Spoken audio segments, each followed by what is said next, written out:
All right. Now, I want to make something clear from the start. I don't care what nobody says about this card.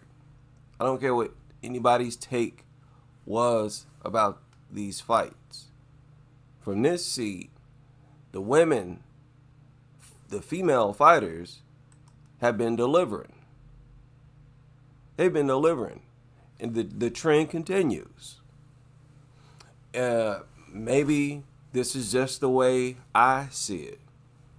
But this is a high point for WMMA. The only thing that I think prevents them from getting this type of recognition is the fact that the fighters who are delivering are not big name fighters.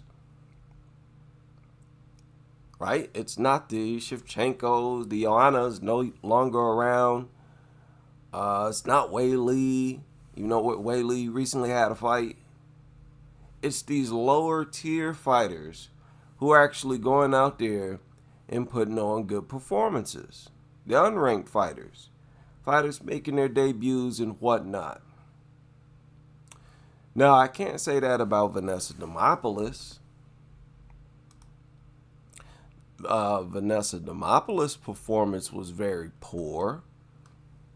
But for me, everybody else's performance was they delivered.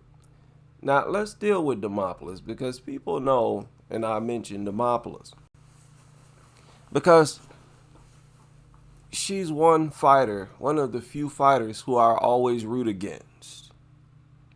No matter who her opponent is, I root against her. It's not because she's a pole dancer or any of that. I don't care about what her side gig or what she did before becoming a fighter. She's just dislikable for me. It's just that smile, that rat smile, and that funny look on her face when she fights. I guess that's it. I can't really explain it. So I was pleased as I watched this fight unfold. I was very happy. I was letting out, words, chants of pleasure. Like, yes. I was cheering. I was cheering for Alan Carr. I was so happy that Vanessa was being dominated right before my eyes and just beaten up. She comes in with so much ego. It's like, okay. And I'm not alone, apparently. There are a number of people on social media who, look forward to Demopoulos being beaten up. If you check Dana White's social media, and we're about to do that right now, you'll see some of the comments that I was talking about. You know how Dana White promotes MMA. It's a weird way that he does it on his personal Instagram, though. He only does this is the only thing he posts. He doesn't post like snippets of the fight and nothing. He leaves that for UFC. This is just his way of promoting it. He'll share them while they're hitting mitts and while they're getting their hands wrapped. Well, there's one video on there that he posted, and you notice he promoted the fight by only posting a video of Demopoulos. Ever since Demopoulos been in the UFC, she's gotten promoted more than her opponents, and she's gotten several, or I won't say several, more than one gift decision. And this is the video that Dana White posted. The ferocity that I need, the capacity that it's going to take, that emotional, spiritual shit. It doesn't go. And she's like, oh, I can't, you know. I got to ride this wave right now.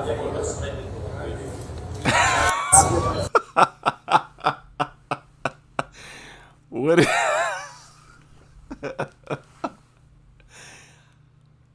How can you not dislike Vanessa Demopoulos? I don't understand. But somebody asked, how is she in the UFC? Oh my God, why didn't you work? Look, somebody, she needs to go. Can't even win me a $5 bet. She's getting dominated in there. All that to get humiliated. She got dog walked. Yeah, that was domination. And look at this. Got dragged the whole fight. Where is that? Just got See, this is a good point. This is actually a good point right here. And shame on the UFC for this. But UFC for most women, let's just be honest, is a pathway to a successful or semi-successful OnlyFans career. That's really what it is. A platform or springboard to have a successful or semi-successful OnlyFans career, which is a shame. That's actually pathetic. And it delegitimizes WMMA as a real legit sport. That's what it does. Here's the comment. I need her to lose. Stop. He's worse than me. I've just rooted against her in her fights. He says he needs her to lose. So he's worse than me. But anyway, Demopoulos got dominated. She got dominated. That was a complete shutout. In fact, one judge, if maybe even two, scored one of the fights a 10-8 or rounds, a 10-8 round. They thought she was being beaten that bad. And she was. She was. Alan Carr gave her a Weili Suarez beating. She gave her a Suarez beating. And, no disrespect to Suarez. But that was a historic beating. That was one of the worst beatings I've seen a woman take. The beating that Suarez absorbed. Just constant beating of her head and face. It was hard to watch. It was hard to watch. Any fans of Suarez had to have been at least a little difficult to watch that fight. And Demopoulos was getting that same work. That's the look right there. It's like, man, just beat her up. Hurry up and beat her up already. I don't know why. I just dislike Vanessa Demopoulos. But it's a healthy dislike. I don't want to see her get hurt or permanently injured or carried out on a stretcher or nothing like that. I just root for her to lose the fight and for it to not be a close fight. Go ahead and take this L. I love the expressions of fear on her face when she does not have the upper hand. When her opponents have the upper hand on her, it shows in her face. Talking about Vanessa Demopoulos. Once it's a wrap for her, she can't hold back. She can't hold it away from her face. And boy, she was looking like she was in complete fear of her life at certain points in this fight. Now, actually, Alan Carr has an awkward social media. And I won't say awkward, different, unique That's the word I'm looking for. Unique. If you watch her training videos, she's actually quite strong. Most people, if they follow her, should have been able to deduce that. She's strong, or small, compact, and very strong. And her weightlifting videos shows a lot of her strength.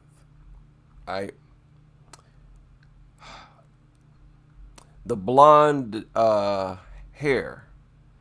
The blonde hair. See, that threw me off because sometimes I don't recognize some of these fighters.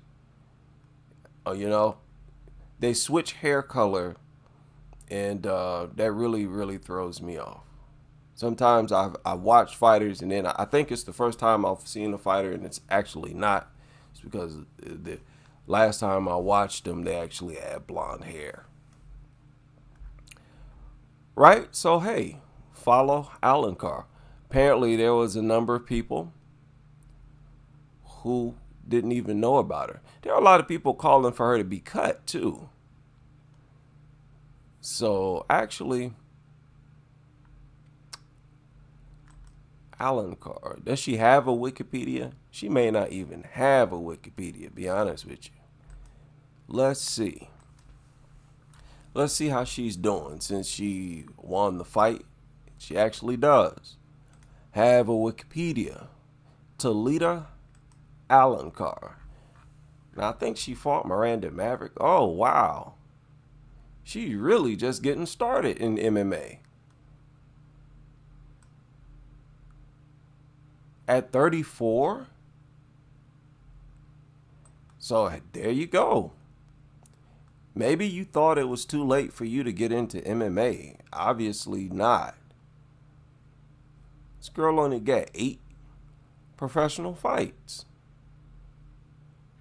Okay, and so she's just now getting started in the UFC, period. There are people calling for her to get cut. That's what I was thinking, too. I was thinking she was one of these low-tier fighters with a bunch of fights, with more losses than wins. Here it is. She's only had 3 UFC bouts. She lost to Stephanie Luciano. That was a decision, and that was her only loss, the only loss of her career. So those who picked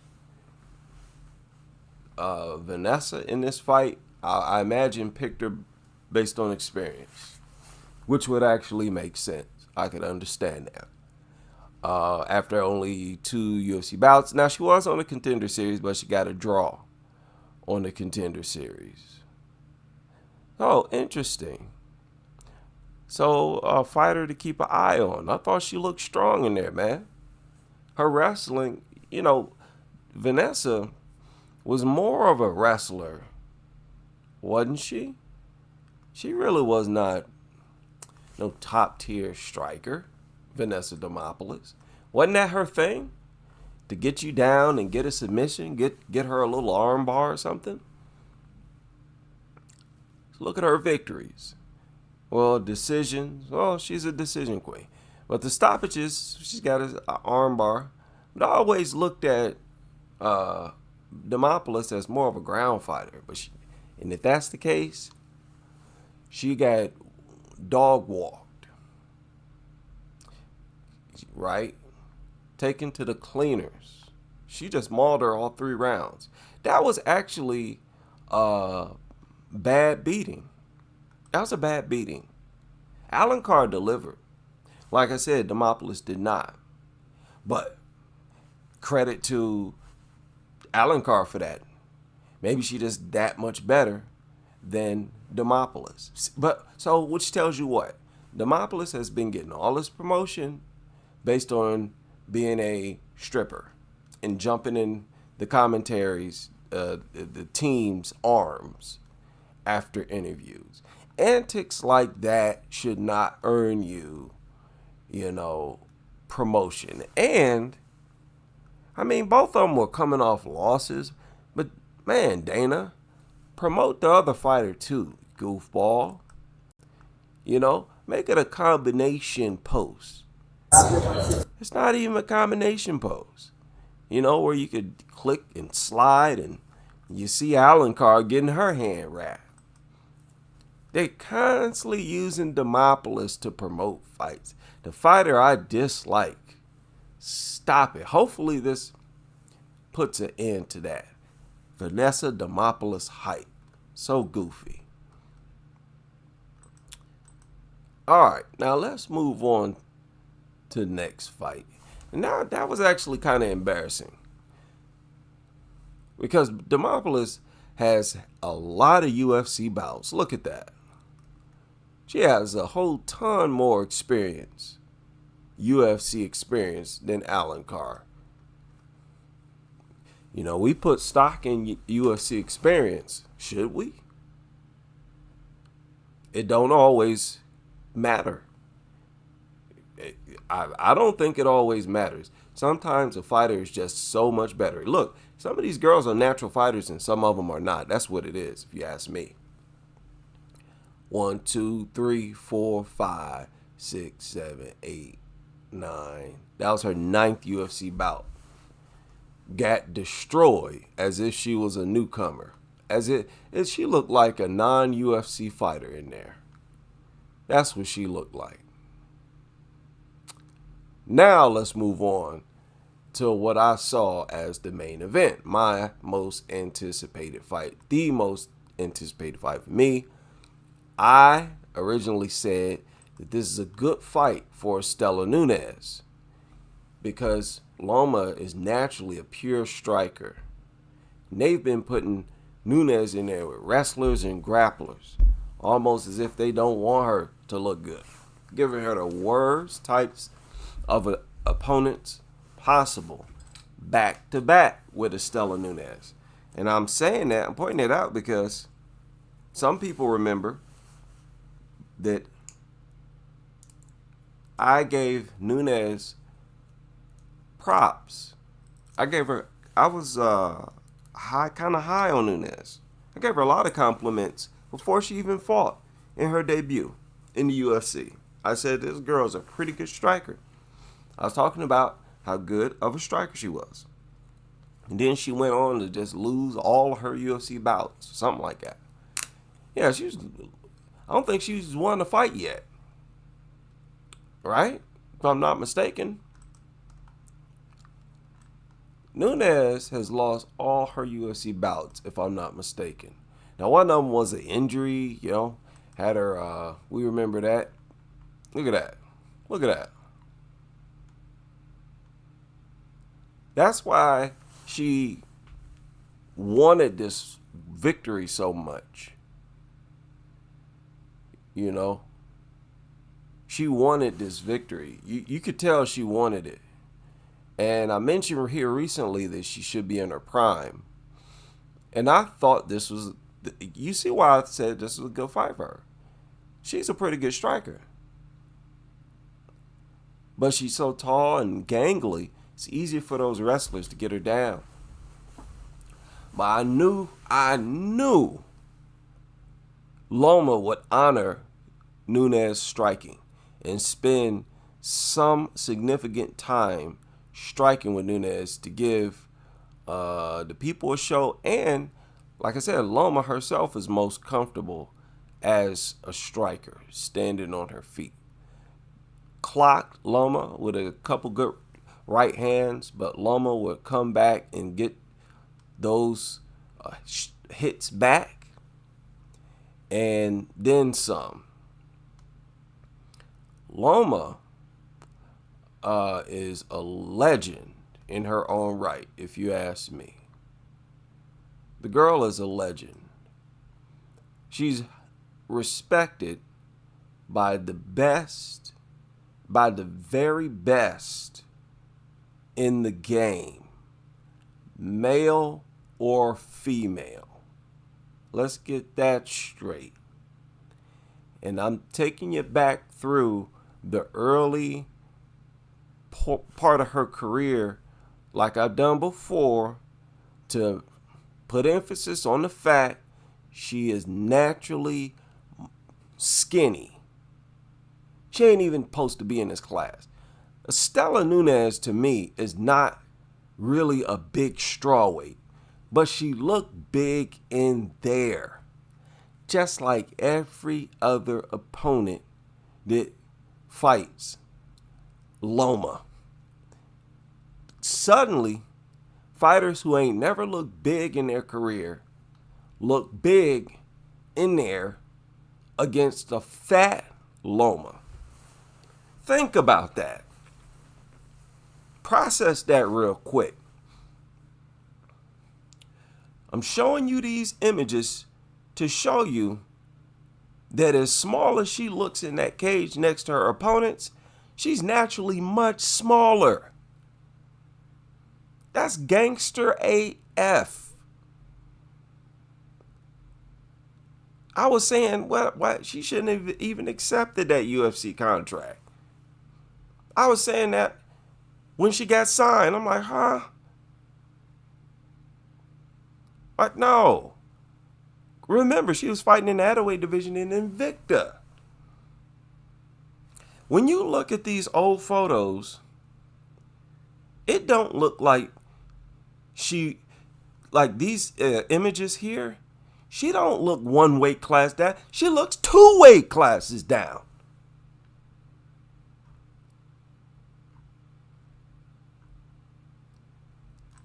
True or not?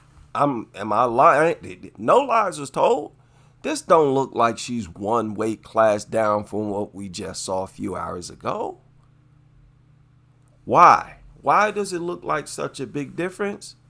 Because that's the biggest, most significant weight change or gap in the game. That gap from 105 to 115. So I knew Nunes was a good striker, and she was bigger, much longer. And that's another thing. Loma always got to make up for a reach disadvantage.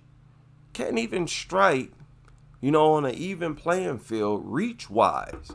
And for those who've never fought, it's way different when your opponent got a significant reach advantage on you. It can eventually feel like a nightmare. It can be very frustrating trying to figure out how to get inside and close the gap. That's why Loma immediately came out throwing kicks in there against not only a striker, but a long, gangly striker. So I knew Loma would be challenged. That this was, even though it was her consecutive loss for Stella Nunes, she looked better in this fight than she's looked in any of her previous fights. That's what just happened. That was the best Stella has ever looked.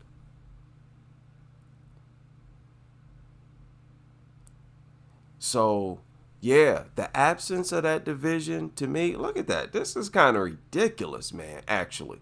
This is when she got her contract with Invicta. Now, I know she looked like a boy and everything. I really don't pay all that no attention. Look at how skinny this chick was. Or is. Now, she's put on some muscle, but she's still just chubby, man. She's still chubby. So imagine the dominance at 105. People, if in my opinion, the striking talent we just saw, that's the highest level of striking in female in WMMA. Did you see the speed and aggression there? Now, the volume was kind of low. That's what happens when you're trying to overcome a reach disadvantage. I've always put some. See, I'm explaining myself because some people out there know me very well, and they've known I put Loma's striking up there with Shevchenko's, with Antonina, with the very best in the game, and I still do to this day. This is one of the best strikers in WMMA right now. The thing is, she's in the wrong flipping weight class. That's just what it is. That's just how I see it.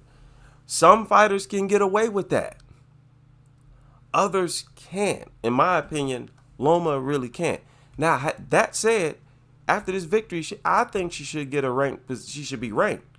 Because if I'm not mistaken, that's her fourth consecutive victory. And this is currently her longest win streak. The longest win streak of her career. Right now. So at 115, those fighters down there, they ain't doing too good anyways. And I'm sorry, but Loma's striking, she be looking scary in there. I mean, the speed makes you go, whoa. How many women make you do that when they strike? I feel like I appreciate Loma's striking more than the average fan. But you heard the crowd. After a few times Loma's thrown strikes, whoa. Ooh. That's typically stuff reactions reserved for men. So, yeah, like I said, I don't care what nobody say. I thought this was a top-notch performance from Loma and Estela Nunez. They both delivered. From this seat, they both delivered. Hopefully, Dana, Mick go through with their little idea and creates the 105. That would be interesting. Now on to the other fight, where this poor girl Belbita got destroyed. She got just walked through, as she should have. She should have gotten walked through. She should have. Because the difference was, the advantages for Barbosa was too pronounced. Had this been an even type of fight, that would have been disappointing. Look at Barbosa. Look at Barbosa's physique. That girl is built like a tank.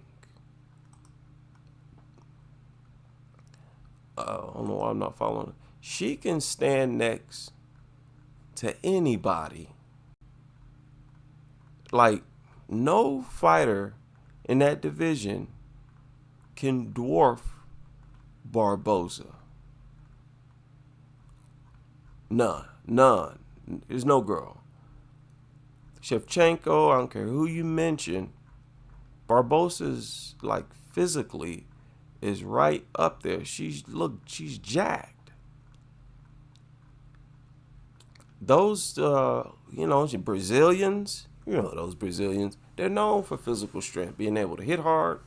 If I'm not mistaken, Belbita was like a decorated striker. Wasn't she? I mean, look at this girl's arms, man.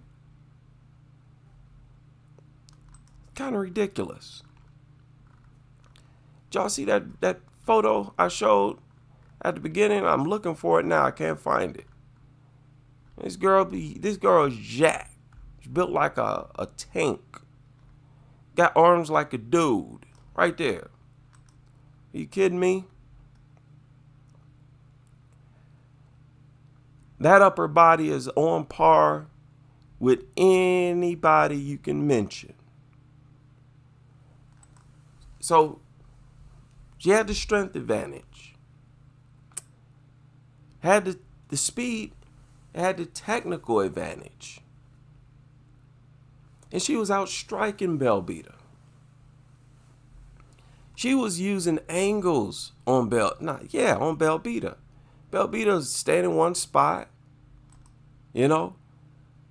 Barbosa's coming in angles, shooting out at angles, using good defense, primarily her feet, backing up, keeping her hands up good.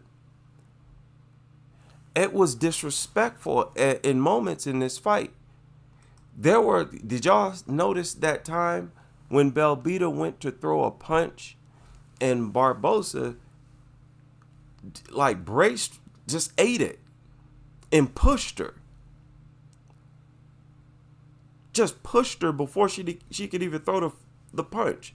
Belbita went to throw a punch, and before Belbita could finish throwing the punch, Barbosa just shoved her back.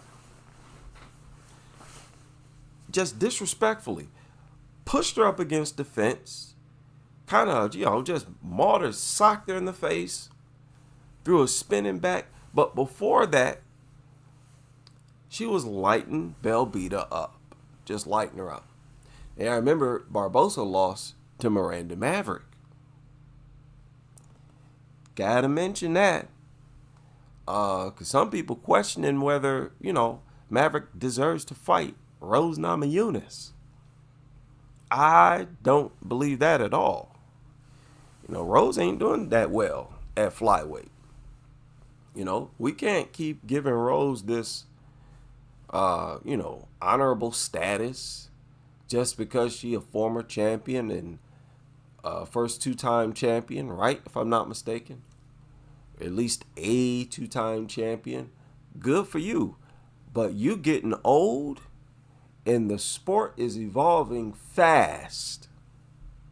So you lose that honorable status fast. You losing it fast right now.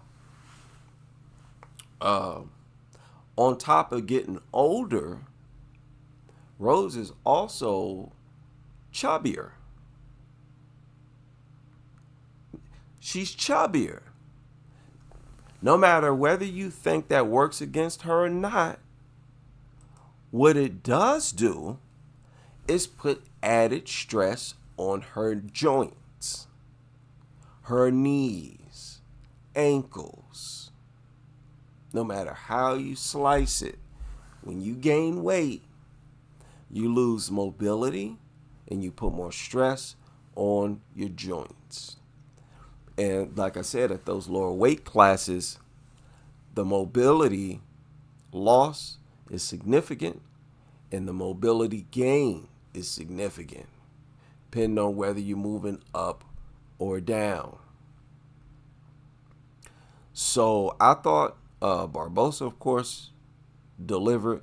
Belbita, you could say, didn't deliver.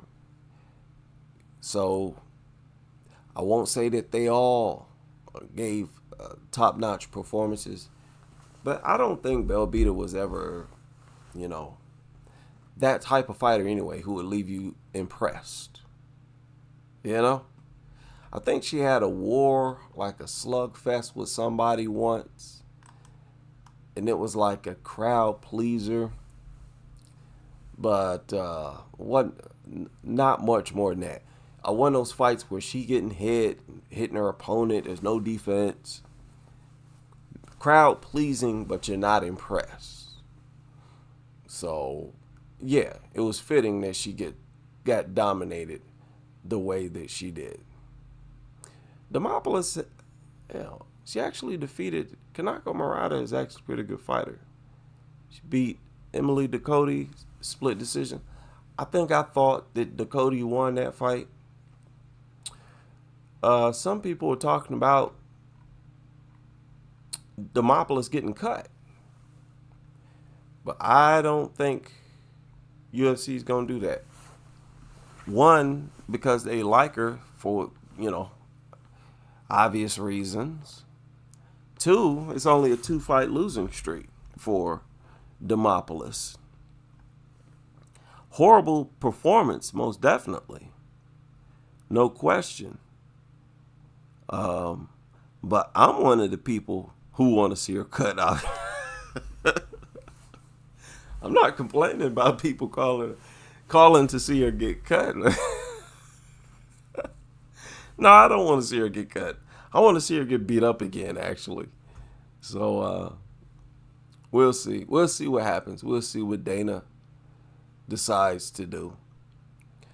There seems to be an influx of fighters retiring, hanging up the gloves, realizing that they're, not going to get any better, that they're getting older.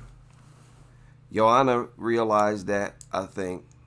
She was one of the first to realize that, like, hey, look, I'm getting older. New fighters are coming in, younger fighters, stronger fighters. The sport is evolving. Let me get out of here because I see a bunch of butt whoopings in my future. And I don't need that.